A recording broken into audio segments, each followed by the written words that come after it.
There is a moment in the deepest silence of the night when the sky is not just above you, it is watching you. A single star pierces the darkness, and something inside your soul stirs, as if it recognizes a call older than time itself.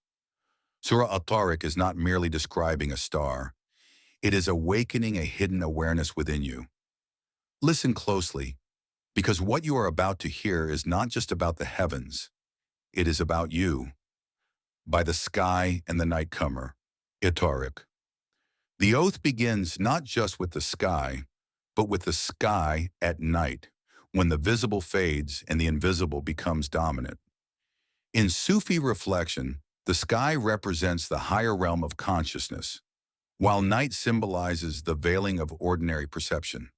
At-Tariq, the one who comes at night, is not only a physical star, it is that subtle knocking upon the heart, a presence that arrives when distractions are gone. It is the call you feel when you are alone, when your outer identity quiets and something deeper seeks entry. This is the divine way, not always loud, not always overwhelming, but often like a quiet arrival in the depths of your being.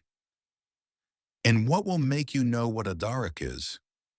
This question is not asking for information. It is inviting reflection. It pulls the listener inward. What is this mysterious visitor? Why does it matter? In Sufi contemplation, this is the awakening of consciousness, the moment when a person begins to question, who am I? Why am I here? That question itself is a tariq, a knocking that disturbs the sleep of heedlessness. It is the piercing star. The Quran describes it as a star that pierces, not just shining, but penetrating. This piercing is not physical, it is spiritual. It is the light that cuts through illusions, through ego, through false identities. It enters the heart and exposes truth. Have you ever felt a sudden realization, something that shook you, that made you see life differently? That is a form of this piercing. It is not comfortable, but it is necessary, because only what is pierced can be opened. There is no soul but that it has over it a protector. Now the message turns inward. The vast sky narrows into the intimate reality of your own soul. Every soul is under watch, not in a threatening sense, but in a deeply intimate way. In Sufi understanding, this protector is both angelic recording and divine awareness itself. Nothing in you is lost, not your hidden fears, not your silent prayers, not even the thoughts you barely notice. This realization is not meant to create anxiety, but presence. You are never abandoned. Even when you feel unseen by the world, you are fully seen by the one who matters most. So let man consider from what he has created. Now the Quran calls you to reflect, not on the stars, but on yourself. This shift is powerful. After showing the vast sky, it brings you back to your origin. Why? Because the same creator who governs the star has crafted you. Sufi insight sees this as a turning point, from outward observation to inward realization. He is created from a fluid, ejected. The human being, with all their pride, intellect, and ambition, began from something humble, almost insignificant. This is not to degrade humanity, but to balance it, to remind the soul, you are not self-made, you are not independent, you are part of a divine process. Humility is the gateway to true knowledge, emerging from between the backbone and the ribs.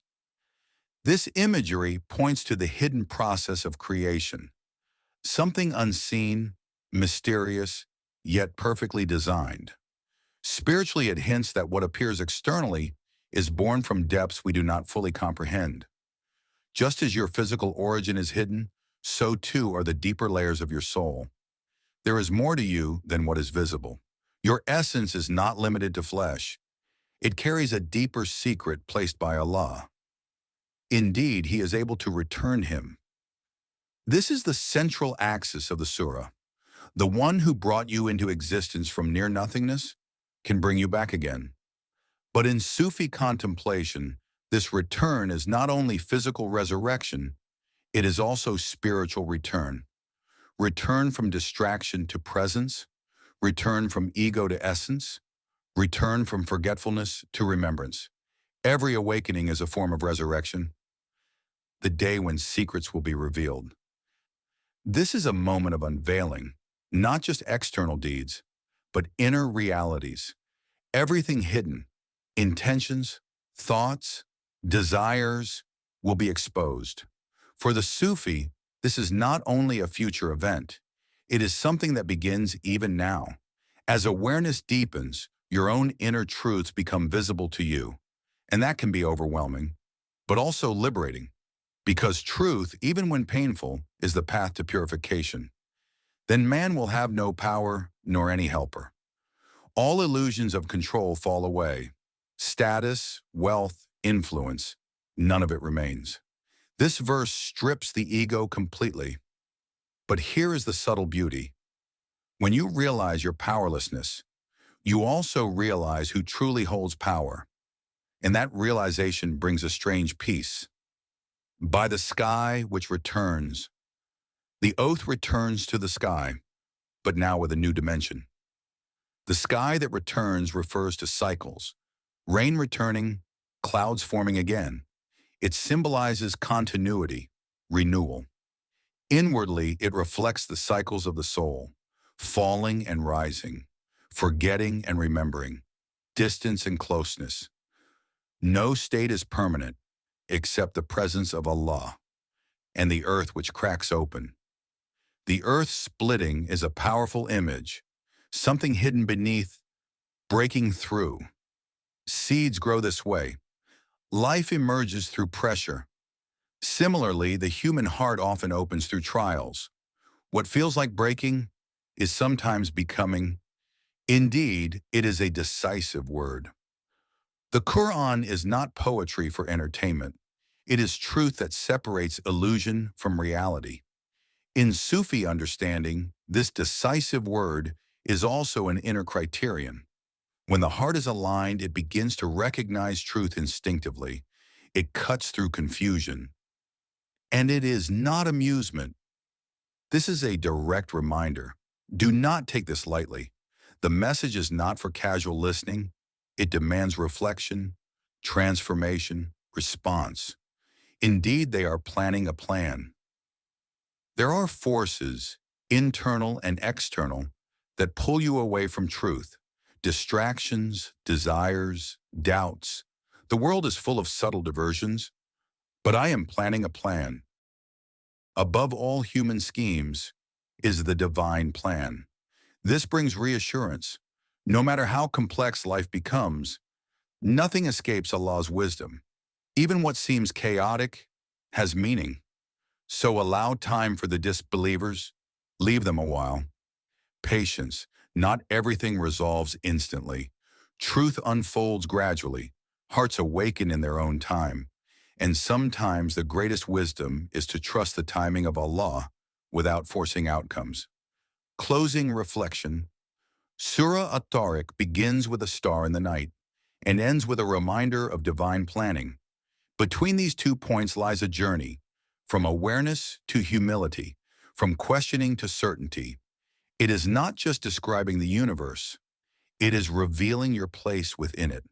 That knocking you feel sometimes, that restlessness, that sudden clarity in quiet moments.